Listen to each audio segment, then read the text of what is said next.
Okay, so everybody from the Chinese physics community, so good evening. Welcome you to participate in the open seminar in Frontier of Nuclear Physics. I am Miguel Marqués from Fudan University. Today, I'm very happy to chair the 54th seminar of this series. The present seminar will be given by Professor Miguel Marqués from CNRS LPC Laboratory, University of Caen, France. He is one of very active scientists in nuclear physics experiment, especially for the nuclear action and nuclear correlation in the worldwide. This seminar series is hosted by Fudan University, as well as Shanghai Research Center for Theoretical Nuclear Physics, National Science Foundation of China. The seminar is also co-organized by the Journal of the Nuclear Science and Techniques, as also as its Chinese edition, Nuclear Techniques. The seminar is open for public community of nuclear physics in China. This seminar is also live show by the co-share.com by USTC. Professor Marqués will give a talk, multi-neutron emission.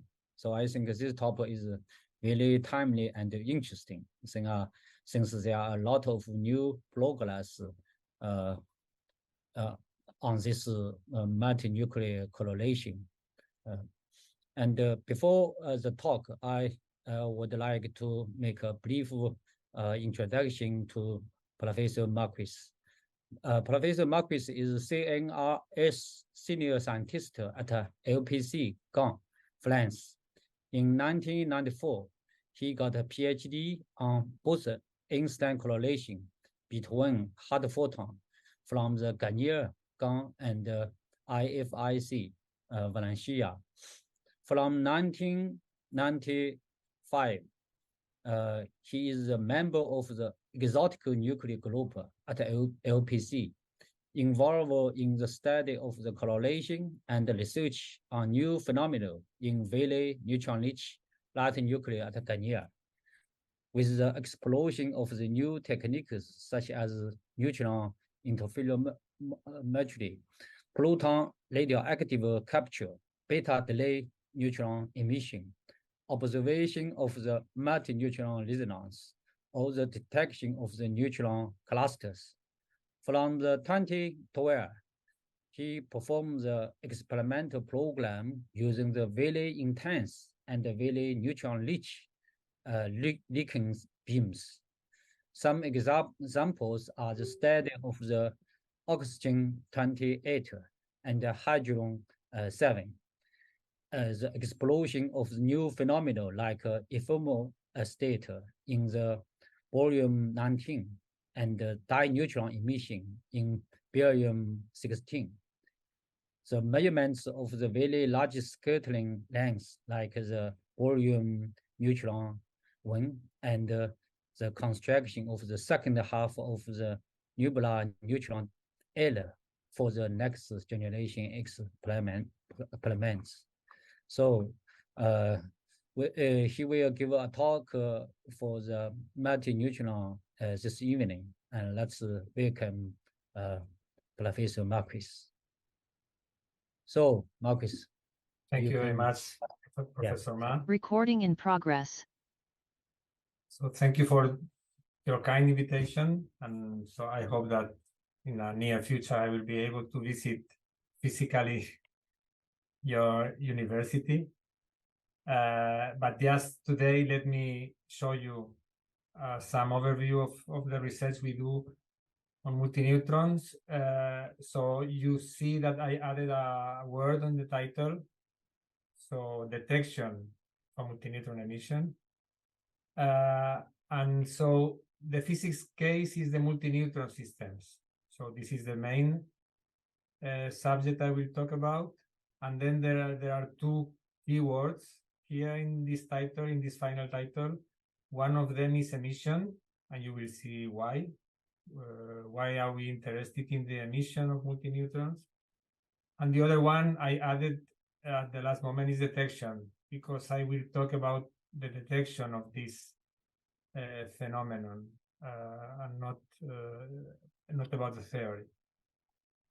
And first, before I go to my plan, for those that are not aware, so as Professor Ma said, this is very timely research, because last year there was a confirmation of a four-neutron signal.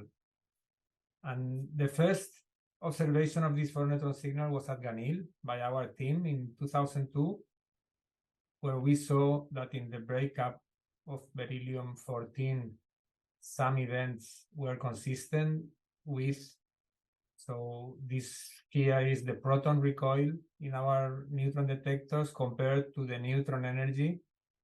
So this should be at most 1. So this should be confined in this area. But we observed some events that were consistent with a very big proton recoil, and this could be explained by the arrival of a neutron cluster and not of a single neutron. So this was in 2002. The signal was weak, about 2.5 sigma. And then in 2016, it was a result from Riken, Kisamori work with Shimura-san, where they observed by missing mass some events close to threshold at about 0.8 MeV. So we're consistent with a four-neutron resonance at almost 5 sigma. So for all this period and before, I wrote in 2021 a review paper. You have the reference here, where I summarized all these experiments, and Carbonell made a summary of the theory. And finally, last year, it was our collaboration published in Nature, this very strong four-neutron signal. So if you have a look at the spectrum, it's very similar to Kisamori one. You have a signal at threshold and then some broad component. But here now the signal is very significant. So this was the energy, much more than 5 sigma.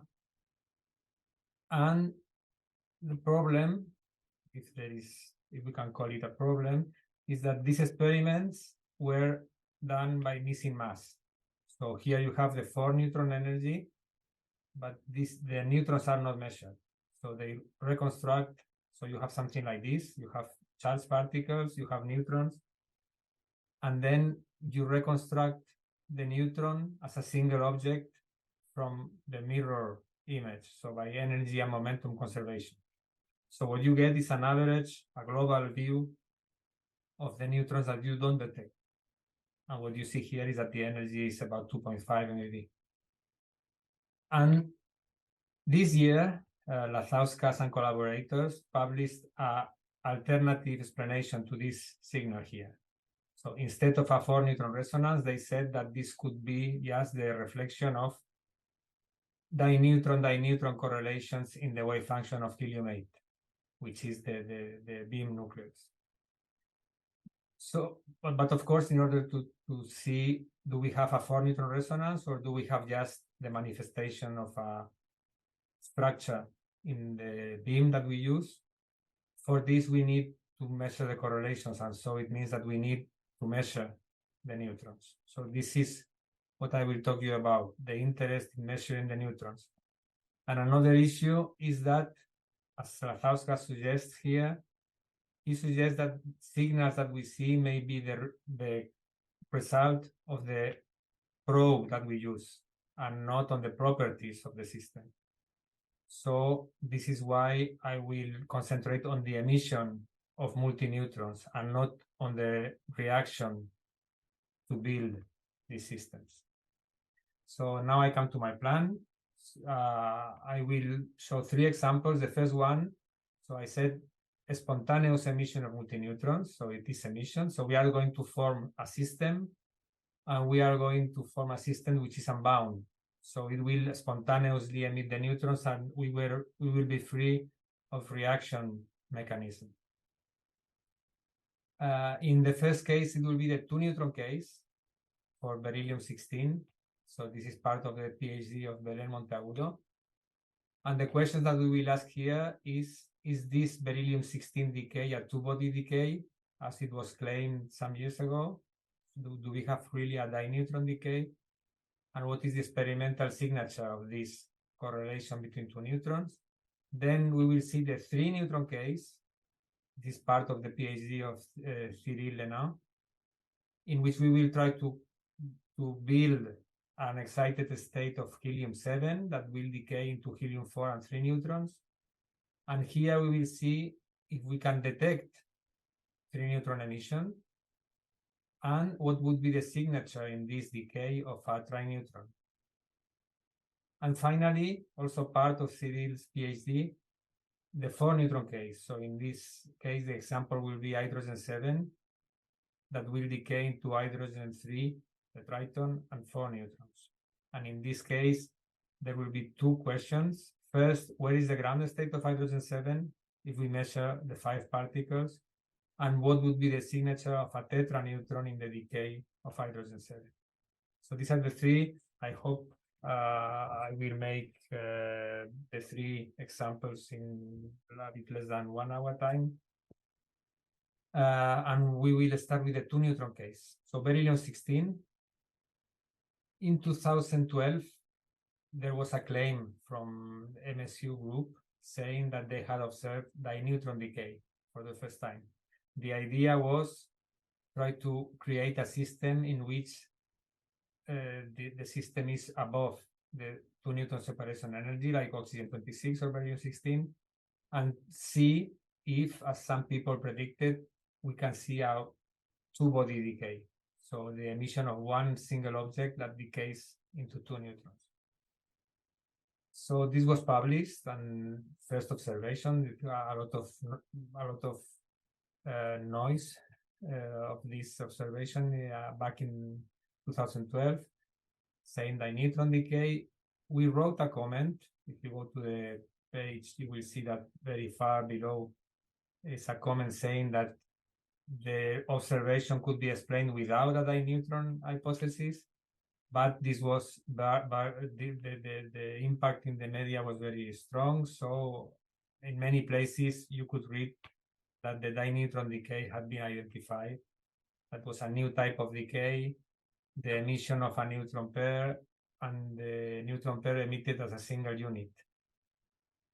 So we tried to repeat this experiment at Riken in better conditions to see if this was true.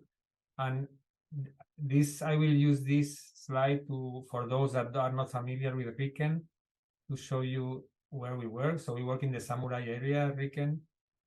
We start with a primary beam. So in the case of beryllium-16, this is the primary beam accelerator, the superconducting ring cyclotron. We are going to break at about 0.6 velocity of light. We are going to break this calcium-48 beam and try to make something exotic, in this case boron-17. So we have to remove all these protons and neutrons from the beam. And once we have created this boron-17, which is a 2-neutron halo, we conduct it to the Samurai area, and in this area we remove plus proton. And then we make beryllium-16 that will decay into 2 neutrons and beryllium-14. So this is the basic principle of our experiment. You have a primary beam, you create something exotic, and then you do a reaction and try to detect something even more exotic. In this case, what do we need to detect this system we created? In the case of beryllium-16, we are going to detect 2 neutrons and 1 beryllium-14. So the next thing is, do they come from a single object? So if we want to create beryllium-16, as I said, we need the easiest thing is take boron-17 and remove 1 proton. And the easiest way to remove a proton is using another proton. So we remove this proton, we detect the other proton, and we have the complete kinematics. In order to do this, this is what the setup at the Samurai room. So we detect the 2 protons around the target. We detect beryllium-14 in after the dipole in the focal plane of Samurai. And the neutrons will go through the magnetic field and will be detected in the neutron walls here, nebula. And then how do we know that we created beryllium-16? So if we have the complete kinematics, we take a picture of the system by reconstructing the static properties. So what is the energy, what is the width, spin and parity. And then if in addition we measure the correlations of in the decay, we can, it's like taking a video of the decay. So we have a picture, what we created, and then we have the video of how it decayed. Is it sequential? Is it direct? Do we have neutron-neutron correlations? So this is the principle of detection that we use. This was the result that was published in 2012. So the picture that they took of beryllium-16 was this one, something very broad at about 1 MeV. And the movie they claimed they have observed was a 2-neutron signal at low energies. And this is the spectrum that we measured. So this is from the thesis of the PhD of Belén Montagudo. So here you have the same scale from 0 to 5 MeV, and then we measure up to 10 MeV, and you see that we don't observe the same thing. So we have better acceptance, better resolution, and we observe clearly a ground state lower in energy and an excited state higher in energy. These were fitted. So here you have the ground state that should be a 0 plus as an even system, and the 2 plus, the first excited state. So this is our level scheme, 0.84 MeV ground state, 2.15 2 plus state, and then we measure the decay, and we observed, here you have one state in beryllium-15 at 1.8 MeV. So we were able to distinguish these 2 states and to measure the 2 decays. This decay can be only direct, but this decay could be also sequential, and we observed that it is also direct. And then we wanted to compare this with more sophisticated models than were used in the previous work from MSU. And for this, we use this formalism from Casal, which is in some sense similar to Professor Wang that he used at first for proton-proton case, and is also extending to neutron-neutron case. So here you have the calculations from Casal for the 0 plus state and for the 2 plus state. And here you have the neutron-neutron distance, and here you have the distance of the 2 neutrons with respect to beryllium-14. And you see that for the ground state, you have this dominant configuration of 2 neutrons that are close. In the 2 plus case, you have something very diffuse. So it's not so compact. And then, as also Professor Wang calculated in the proton case, Casal wanted to work with us to calculate the decay of this wave function. So here you have Dalit plot of the 2 neutron decay. So this is the neutron-neutron relative. So you have the 3 particles in the final state, beryllium for a fragment and 2 neutrons. Here you have the neutron-neutron energy normalized to the total energy. And here you have the fragment neutron energy also normalized to the total energy. So between 0 and 1. This is the 2 plus resonance of beryllium-14. So beryllium-12 plus 2 neutrons. And you see that the decay follows phase space. So if the Dalit plot corresponds to phase space, you have something flat. And these are the same plots for the beryllium-16 ground state and first excited state.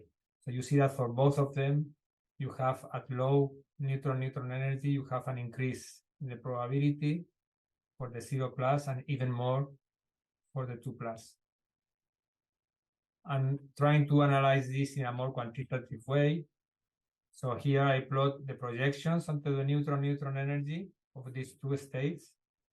So you see that the signal is stronger for the 2+, even if the wave function is more diffuse than in the neutron, in the 0+ case, where the signal is weaker, but the correlation between the neutrons in the wave function is stronger. And so what Casal did was try to see the asymptotic behavior of this wave function in momentum space. And so this result we have submitted to physical review letters, still under review. And the calculation, the spirit of the calculations is in the same spirit as Professor Wang Nazarevich's calculations for the 2-proton case. So here you see the red line is the result of this evolution of the wave function in momentum space for both states, and filtered by our setup. So of course the agreement is not perfect because this is not a fit. So Casal has not fitted the components of the wave function so that he can reproduce our result. This is just direct comparison without any fit, but you see that the main characteristics are well reproduced. So in both cases we have a low energy neutron-neutron signal, and the signal is stronger for the 2+ case, like we see in the data. So this is a very strong improvement from the previous work on 2012 on Beijing 16. Now we have identified the 2 states, we have identified the different correlations, and we are able to compare with a microscopic model that will be able to learn to teach us about the properties, the decay properties of these systems. And with this, I move to the 3-neutron case. So we have seen that we can detect 2 neutrons and learn about the properties of these systems. Now let's move to the 3-neutron case. So first of all, we move into multi-neutron territory. So trineutrons, tetraneutrons, should those systems exist? And as I said, we wrote 2 years ago a review. So if those that are interested, you can check in the review the experimental part from myself and theoretical part from Carbonell. And here I will go very quickly through the theoretical part. So should they exist? So in the 1970s, some exact calculations were done for the 3-neutron system, and they all concluded that 3-neutron, so this is from the work in 2002, at the same time that we published our first 4-neutron signal organelle. It was the conclusion of these exact calculations saying that with the neutron-neutron interactions that we know, it was impossible to have a 3-neutron resonance. So they said that 3-neutron resonance close to the physical region will not exist. They didn't say they should not exist, they said they will not exist.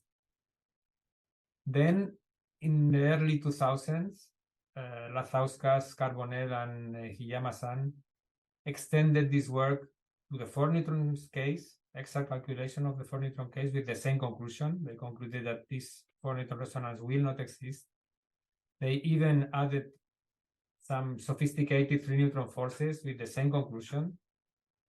But other kind of calculations using many body approximations, they said that maybe resonance could exist.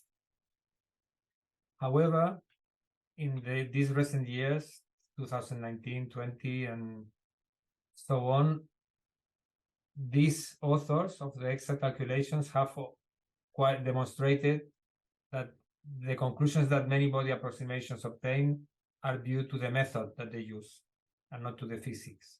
So they claim that multi-neutron resonance should not exist, and if they, in the conclusions of some of these papers, these ones claim that their conclusions are biased by the technique that they use. And others, like Del Tuba and Higgins, said that we could see peaks in the cross-section, but that they should not be assigned to resonances. So this was the overall conclusion. and on the theoretical part. Now, do 3-neutron systems exist in reality? And this experiment is a very beautiful one. So this picture has nothing to do with the experiment. It's just to make it beautiful, because this experiment in the 1980, they searched for a tri-neutron detecting gamma rays. So the reaction was a very simple one, conceptually. So pi minus on triton, and two-body reaction, gamma plus three neutrons. And they did not detect the neutrons. So in the 1980s, they used a photon spectrometer. The photon energy is very high because you have to compensate the pi mass. So it's about 120 MeV. This is the photon energy. And then here you have the bound, the 3-neutron limit. So if you see peaks to the right of this limit, this would mean that you have a bound tri-neutron. If you see peaks to the left, it would mean that you have a resonant tri-neutron. And what they measured was this spectrum, very high statistics and resolution, and the solid line is the calculations assuming no tri-neutron. So the conclusion was that they highly sensitive experiment saw no evidence for a tri-neutron.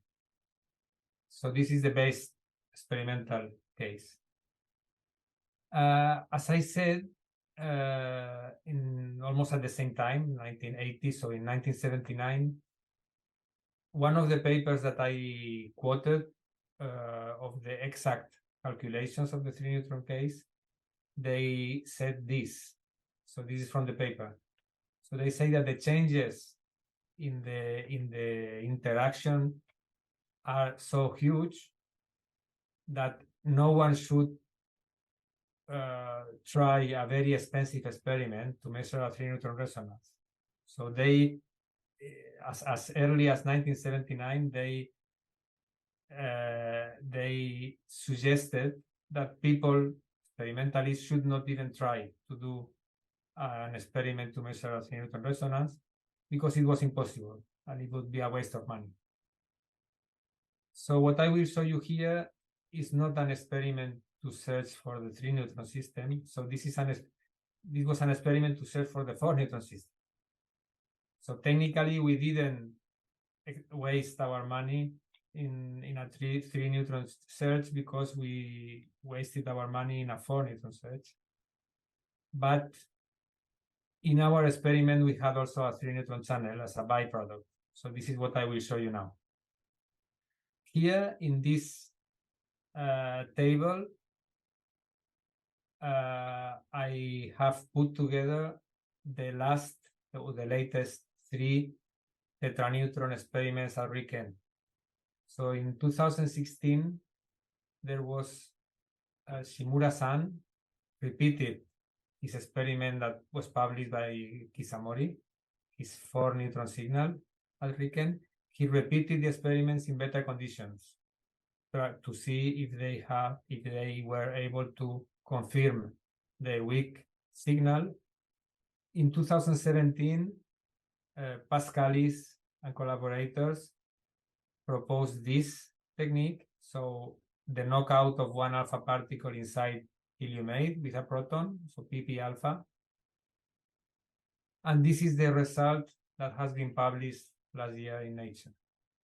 And at the same time, we proposed the P2P reaction on helium-8 to try to produce hydrogen-7. And then hydrogen-7 could decay into a triton and a tetraneutron. This was a collaboration between LPC and RIKEN, so Sai-Hong Yang, that is now at Beijing University. So you see that the initial state was very similar of the 3 experiments. So very different techniques, but very similar experiment. Helium-8 beam in all cases. The energy was similar in all cases too. Here was a helium-4 target and a proton target. In this case, there was a double charge exchange of the target. helium-4 went to tetraneutron, and helium-8 to beryllium-8, and they detected the 2 alpha particles. In this case, the proton knocks out the alpha particle, the proton and the alpha particle, and both are measured, and you reconstruct the 4 neutrons by missing mass. And in our case, the proton will kick 1 proton inside helium-8, both are measured, and then we have a triton and 4 neutrons, and all of them are measured. So why are we able to measure all the particles? Because of the cross-section. So the beam intensities are similar, but Shimura-san used a probe of the nanobarn level. Pascalis proposed this PP alpha knockout of the microbarn level, and we proposed this P2P reaction of the millibarn level. So you gain a factor 1,000 in number of events, and this allows us to detect also the neutrons, because in 2017 at RIKEN we had the nebula walls that I showed previously, and we also had the Neuland demonstrator. So with the combination of these detectors, we had a 4-neutron efficiency of the order of 1%. And with 1% efficiency, we could, on this millibarn cross-section, we could afford to detect all the particles. But before talking about the main channel, hydrogen-7, let's go to the helium-7 excitation that would decay in 3 neutrons. So you see that the reaction, instead of knocking out 1 proton from helium-8, we knock out 1 neutron. And then we have a final state with a helium-4 instead of a triton. Before going to our result, what do we know in the past experimentally from this helium-7 excited state? So this is an experiment at RIKEN in which this is without neutron detection. So you have P-D reaction on helium-8, proton target, and then you detect the deuteron, and you can tag it. So the resolution of the fragment and the neutrons is very bad, but you can tag the channel. So in this case, you have the energy, the reconstructed energy of helium-7 when you detect a helium-6 here. And you see a peak very close to 0. This is the ground state of helium-7 that decays always to helium-6 plus neutron. Then they tag with helium-4. When you tag with helium-4, you see that the ground state disappears. So this ground state cannot decay to helium-4. Helium-4 is here. But you have another state in blue that was not present here. And this state is at about 3 MeV. This is the first excited state of helium-7. And this state decays to helium-4, not to helium-6. So there is no this decay. And the question was, because this was missing mass, so they measured the state, but they don't measure the decay.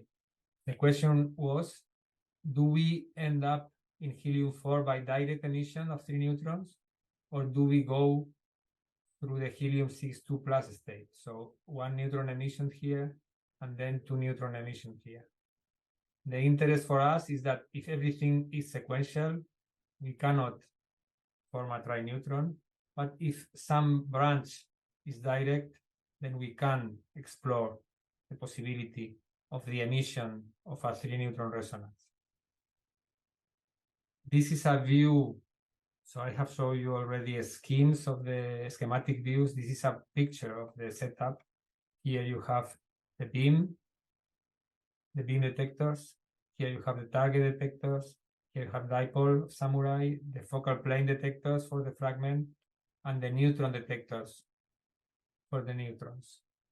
And in this experiment, we had a liquid hydrogen target with a TPC in order to measure the proton trajectories, and with sodium iodide detectors to measure the proton energies. And this was the collaboration. So only part of the collaboration, because it was a very long campaign and everybody was tired. So here you have about 1/3 of the collaborators. Mainly you have people from France, from Germany, from China, and from Japan. And so these are preliminary results from the PhD of Cyril Lenat. So the primary beam in this case was oxygen 18. We produced helium-8 secondary beam, and then we want to remove one proton to make hydrogen 7 and explore the 4-neutron decay to the triton. But at the same time, we had also the 1-neutron knockout to populate helium-7, and then we can measure the decay to helium-4. And this is some observable. So this observable is the energy of helium-6 plus neutron. So we have the PPN reaction, and we measure one helium-6 and one neutron, and this is, you see the huge statistics. This is the helium-7 ground state that you see here.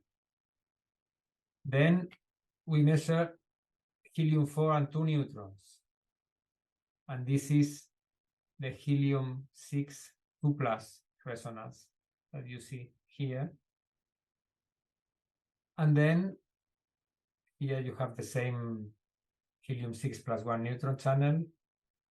So this time the scale is the energy of helium-7 excitation. So the ground starting from 0 here, you have the ground state here, and this is the 3-neutron channel. So now we have measured helium-4 and 3 neutrons in coincidence by invariant mass. So there is no missing mass here. We measure all the particles. And you see that starting from the 3-neutron threshold, you have this clear resonance that corresponds to the resonance that was observed by missing mass by Korsennikov some 20 years ago. So now we know exactly what is the resonance of helium-7, and we can explore the decay because we have measured the neutrons. Do we have sequential decay or do we have direct 3-neutron emission? And in order to explore this, we have constructed here. So we have 3 neutron events, but we remove one of them, and we reconstruct helium-4 plus 2 neutrons. So you see here the signal associated with this helium-6 excited state. And what we do is we fit the data with a combination of 2 possibilities. The sequential decay here, 1 plus 2, and the direct decay here, 3. And you see that we have some direct component, so of the order of 20%. It's still very preliminary because we are analyzing this at LPC and at Beijing University in parallel, but it would mean that we have some direct 3-neutron emission component, and then we can wonder, since we have the momenta of the neutrons, is there any correlation between the neutrons and the alpha particle? So for example, here you have the cosine of the minimum angle between the alpha particle and each of the neutrons. So if you have these are simulations. If you have a 3-neutron resonance, then all the neutrons will be emitted back to back with respect to the alpha particle. And you see here what we should expect, a peak at very large angle. If, on the other hand, we have direct emission in 4-particle phase space, then you can have a very broad distribution of angles around 0 degrees, around 90 degrees, sorry. And then we plot all the data, and these are the data. So we can do this because we have measured the neutrons. If you use missing mass, you cannot go to this level, but now we can go to the correlations, and you see that it looks a lot like the phase space case. So it would be direct emission, but there would be no 3-neutron resonance. But this would be the first evidence of 3-neutron emission, but there is no prime neutron signal. And now, of course, so 4-body phase space is quite complicated because there are these are two extreme cases, but you have also things in between. So this is something we are exploring right now. But this is the first time that this 3-neutron decay has been measured. And then I move to the last part, so the 4-neutron case. I introduced already the setup. It's the same PhD from Cyril. Now we will have a look to the triton fragment in coincidence with 4 neutrons. So what is the hydrogen 7 ground state, and what would be the signature of a tetraneutron? As I said, so this experiment was planned to measure this exactly, triton plus 4-neutron decay. So the idea with respect to the nature result, so in the nature result, they didn't measure the neutrons. So that's why also why they could publish earlier. But now they are not sure if their signal they see comes from a 4-neutron resonance or from the helium-8 initial state. In our case, we want to form hydrogen 7, and then this hydrogen 7 is the wall between the initial state and the final state. So once we have formed hydrogen 7, we forget about helium-8, and if hydrogen 7 contains a tetraneutron component, we should see it in the decay. This is why we are interested in emission, spontaneous emission of particles, of neutrons. So this is the same scheme I showed. So oxygen 18 primary beam, helium-8 secondary beam, 1 proton knockout, and we look for this decay. Just to be complete, in the collaboration, we have already measured 4 neutrons. So it was in a very recent Nature paper, oxygen 28. But from Kondo-san, Taitek, Kondo-san demonstrated that in oxygen 28, the decay is sequential. So you have 2 neutron emission to oxygen 26 and 2 neutron emission to oxygen 24. So he already measured 4 neutrons, but he didn't measure 4 neutron decay. What we want to do here is try to measure 4 neutron decay for the first time, because there are no narrow, low energy intermediate states like oxygen 26 here. So this is the reaction. Just a reminder, we have helium-8 proton target. This proton is going to remove one of the protons, so we measure both. We are going to form this system, the triton with 4 neutrons, and then we have a 7-body final state. Of course, we measure the 2 protons, so without having a look to the decay of hydrogen 7, we can already reconstruct the energy of hydrogen 7. The problem is that the resolution would be quite low, so about few MeV. And this is in fact what was done in the past. So these are a collection of hydrogen 7 results, all from missing mass experiments. So you see here the first one from Kobayashi-san, HIMAC. You see a broad structure close to threshold. Korchenikov also the broad structure close to threshold. You can see the energy scale, so it's huge. These were from Ganil, where they claimed, Camaño, in 2007, they claimed that the 4 events here were consistent with this red line input, so a very narrow, very low energy hydrogen 7 resonance. And these are results from Dubna. Sometimes they saw nothing significant above threshold, just something broad. In more recent work, so this is 2021, you see the statistics are very low, but they associate every structure with a resonance. And so they claim that they have observed the ground state, first excited state, and so on. But the resolution is very bad. Again, you see here, each beam corresponds to 1 MeV. So what we want to do is measure also these particles and reconstruct hydrogen 7 for the first time using invariant-mass. The gain, so we can go from few MeV resolution to 100 keV resolution. So the gain in resolution is huge. If we have very narrow state, then we will see it. And for this, of course, this is very beautiful to measure missing mass and invariant mass at the same time, but this means that we need a lot of detectors.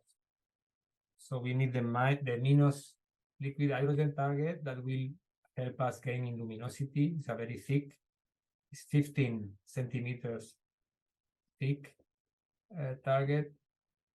It's liquid hydrogen, so it's pure. There are no contaminants. We have a TPC to reconstruct the proton angle, so we have a very good resolution. With the Dali crystals that we add on around minus, we have the proton energy, so very good efficiency. And then with Samurai, we are going to detect the Triton momentum, so good resolution. And with the combination of Nebula and Neuland, we can measure 3 and 4 neutrons with relatively high efficiency resolution, and we can access to the correlations. And these correlations are very important because, as I already introduced in the 3-neutron case, even if the energy of a resonance would be broad, or the width of a resonance would be broad, the kinematics are very different. 5-body phase space will populate the whole phase space, but a 2-body decay of a 4-neutron resonance would be very different in kinematics. So by measuring the neutrons and the triton, we can have access to these different kinematics. And then I come to the last part of this presentation. So I have shown you the 2-neutron results from beryllium-16 are definitive ones. So we have submitted already in the form that you have seen to physical regulators. The 3-neutron results that I have shown you for helium-7 are preliminary. The 4-neutron results from hydrogen-7 are very preliminary. So yeah, you can check them, but please don't take them as our definitive result. We are still working on them.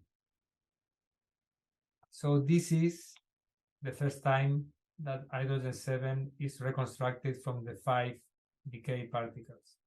So this is the energy of the triton plus 1, 2, 3, and 4 neutrons. And this is what we get.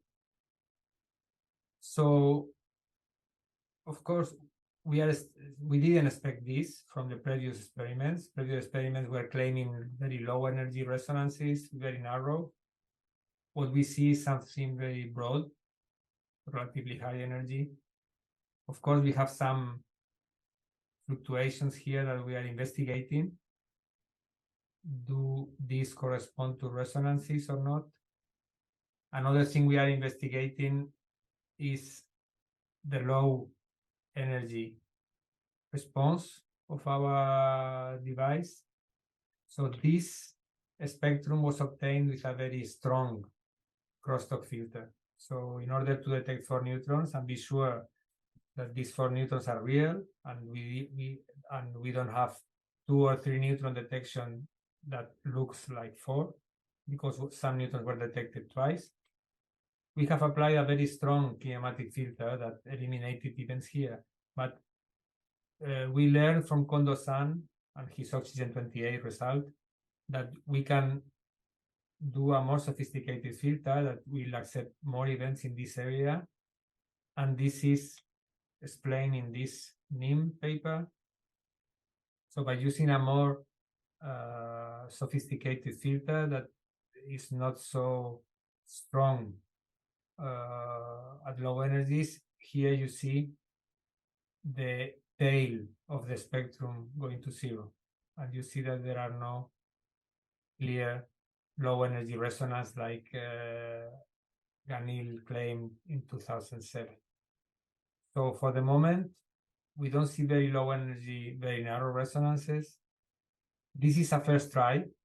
So what would happen if it fit the whole spectrum with one single resonance? It works, more or less. This is one resonance at 7 MeV with a 4 MeV width, so something very broad. This I'm not claiming that this is the truth, because we are still working on more complex fits. This is just a very simple fit. What happens if we use only one resonance, like the others did in the past? This is a bit more confusing, because here this dash histogram is an independent simulation of the 5 particles. So it's something like a non-correlated 5-particle emission, and it looks not exactly, but yeah, so it looks in part like the data. So it could be that these data do not correspond to just one resonance, and they have a resonant part and a non-resonant part. And this is also something we are investigating right now. But if we assume, for example, this hypothesis, let's consider that it's only one hydrogen-7 resonance, quite high in energy and quite broad. As I said, we have invariant mass, so we can measure the correlations, the partial correlations. So for example, we can remove the triton and measure the 4-neutron energy. So this is the 4-neutron energy, the energy of the 4-neutron system for the first time by invariant mass. So this is the result from the 4-neutron momenta. You see something that is peaked at around 2.5 MeV, so close to the result from the Nature paper. So does it mean that we have a 4-neutron resonance here? This is the angular correlation similar to the 3-neutron case. So this is the cosine of the minimum angle between the triton and each of the 4 neutrons. If you remember, a 4-neutron resonance would give us a peak at high angles. Phase space would give us something broad. So you see that the data, they look like a peak in the 4-neutron energy, but they don't look like something angular correlated. Now, of course, we can, by simulating this resonance, we can see what would be the projection of this resonance in these observables. And you see the red line here. This red line is the result of 5-body phase space of the decay of this broader structure. And you see that, yeah, so it explains the shape of the spectrum, but a bit shifted. And also, you see here what phase space would look like. It's also, there's a bit shift with respect to the data. As I said, this is a very simple extreme. So we assume only one resonance and only phase space. One small addition that we can easily do is add the neutron-neutron final state interaction between one neutron pair. So we take 2 neutrons from the 4, and we add the neutron-neutron final state interaction, and this gives the blue curve. So it's not right on the data, but you see that the shift goes in the direction of the data.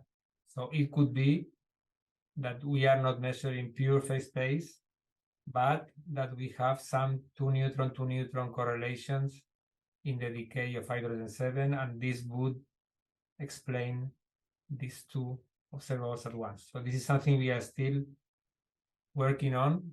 So you see, measuring all the particles is better physics-wise, but it's also more complex. So it takes a lot of work to reach final conclusion.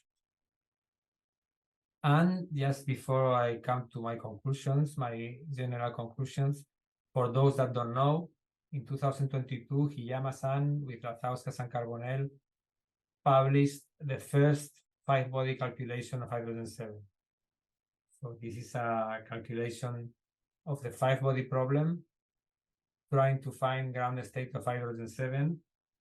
These are the configurations that they use in their 5 formalism, and also the Gaussian expansion method. And this is the main result of the paper. So this is the position of resonances. So this is these are the resonance pole.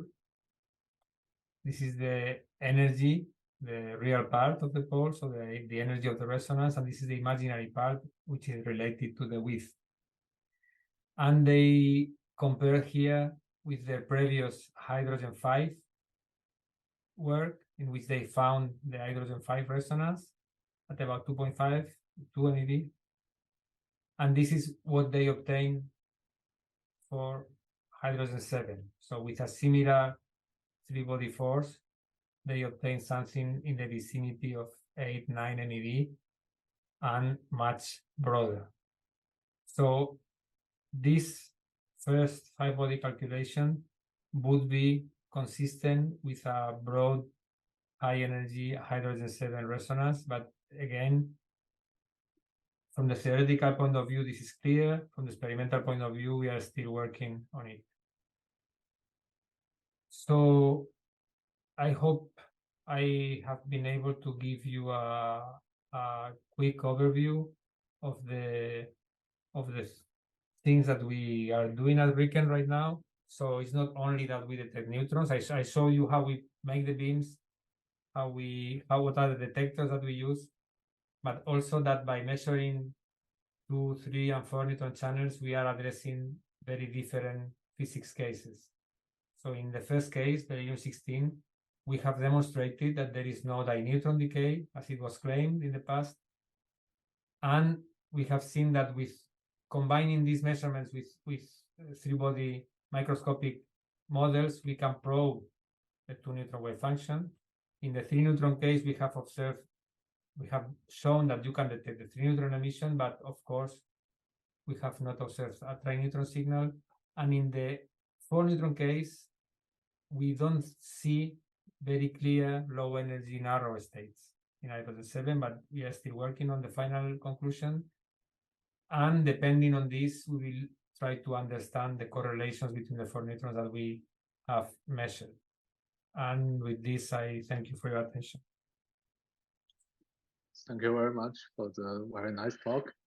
So now is question time. And if anyone has questions or comments, please raise your hand or unmute yourself.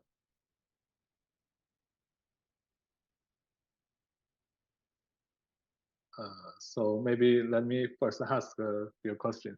So for those 2 neutron decay case in Beryllium 6, actually our group also did some preliminary calculations for that, and we found that it's actually quite interesting because when we include the deformations in this nuclei, I found that the small energy regions become more pronounced in this case. So I don't know if this might suppress the discrepancy between your experiment and theory, because as you know that the beryllium isotope is usually have a large deformations. Yes. So as I said, this is we submitted last week. So but what we wrote in this draft that we have submitted is that the fact that in these calculations the core is considered inert and spherical, this may explain the discrepancy. And of course, Casal, he would like, as a next step, he would like to include the deformation of the core, also in order to describe this beryllium 14-2+, because in this case the core is beryllium 12, which should be even more deformed. So we really believe that we hope that this data will encourage these calculations, and I will be very, very interested to see if you have already done these calculations. I will be very interested to see what is the effect. Maybe if you are interested, we can send you our results for your consideration. Yeah. So that will be very interesting for us. Thank you. Yeah, and another thing, yes, it's quite interesting to see. Yes, you found that 3 neutron or 4 neutron direct decays in your case, because in proton case, even though we have some measurement for our collaborators has some measurement like the carbon 8, nitrogen 9, they found that those protons actually are strongly influenced by the pairing interactions. So usually they have some sequential decay by one proton or two protons, but not the 3 or 4 protons simultaneously. So it's quite interesting to see you got some results for that. Yeah. So and do you? Yeah, please go ahead. In this case, mm-hmm. So we only have one possible path. So it should be we need to be sure about this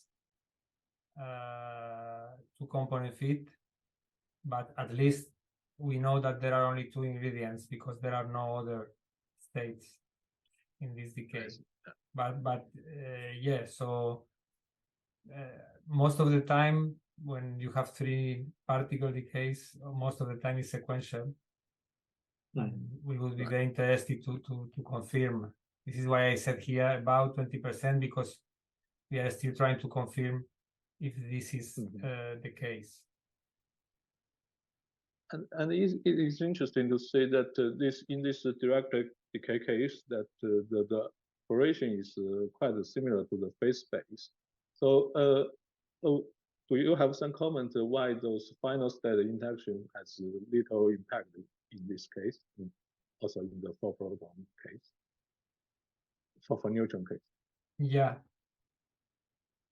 So maybe it is the parameter that we are using. So this was because this is just the minimum of the 3 angles. So yeah, I also expected that the sequential, because the data here are the whole data.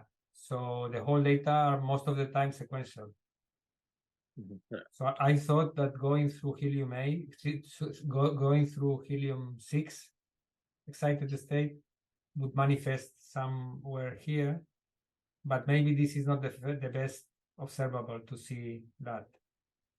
So this is something else we are working on. So first, try to disentangle if this is really a significant direct component, and then if we can check for other observables.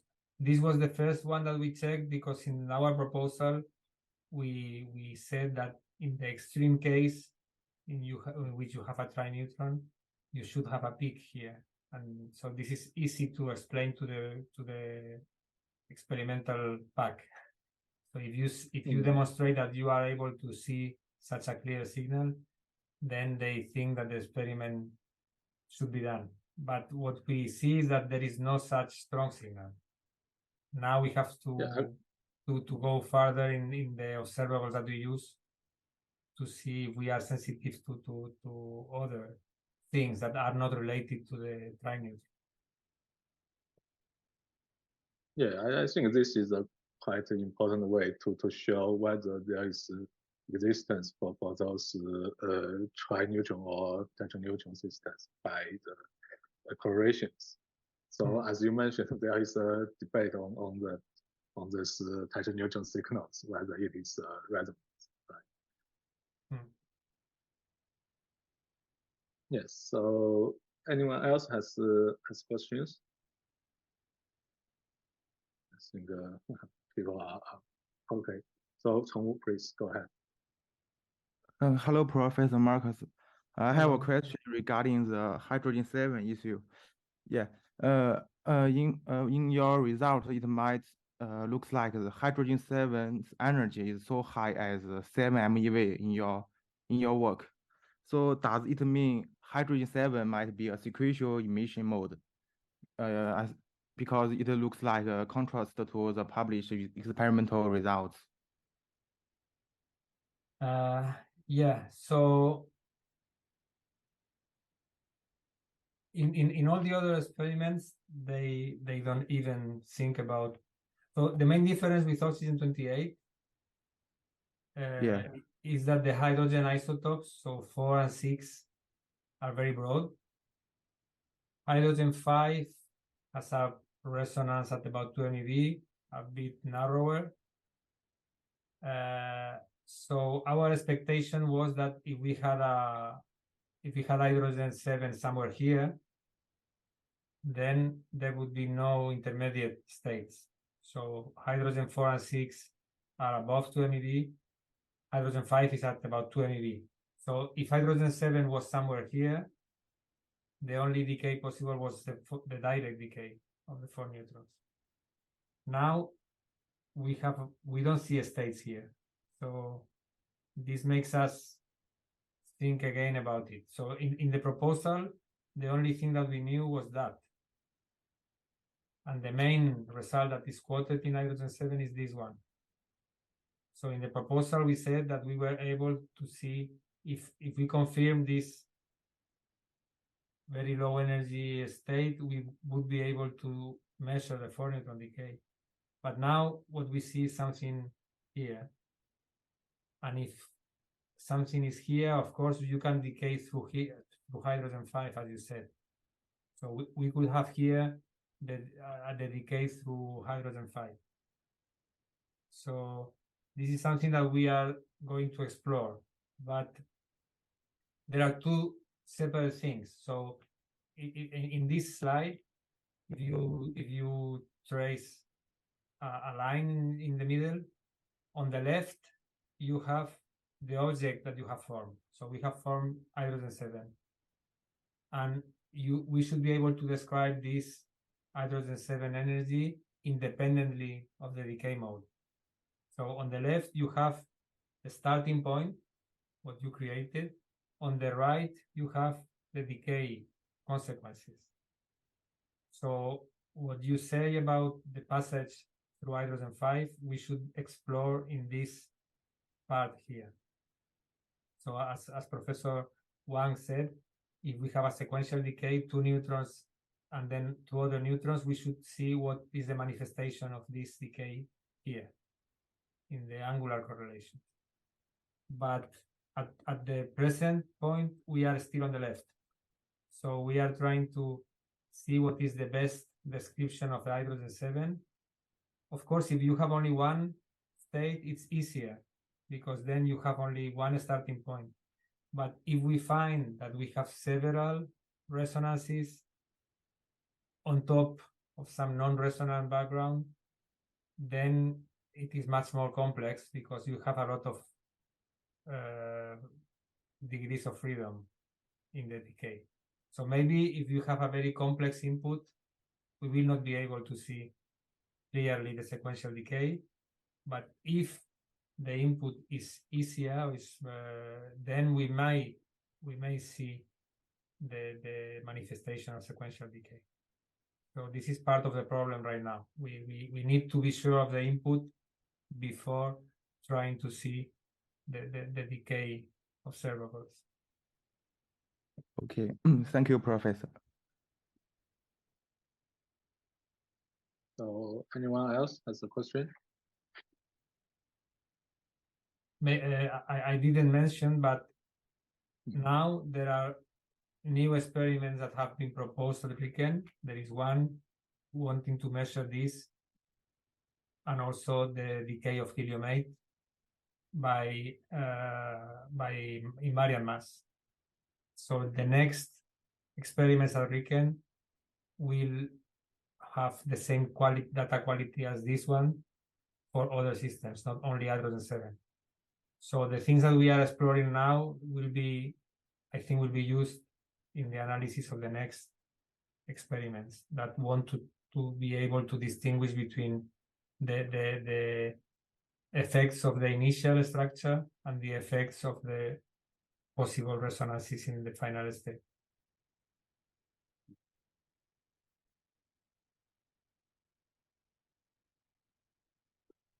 Yes. So if there's no any other questions, so let's thank Professor Marqués again. So for this nice talk, and welcome to Fudan anytime. If you want to visit us, you are definitely welcome. Yeah, I hope. Thank you very much.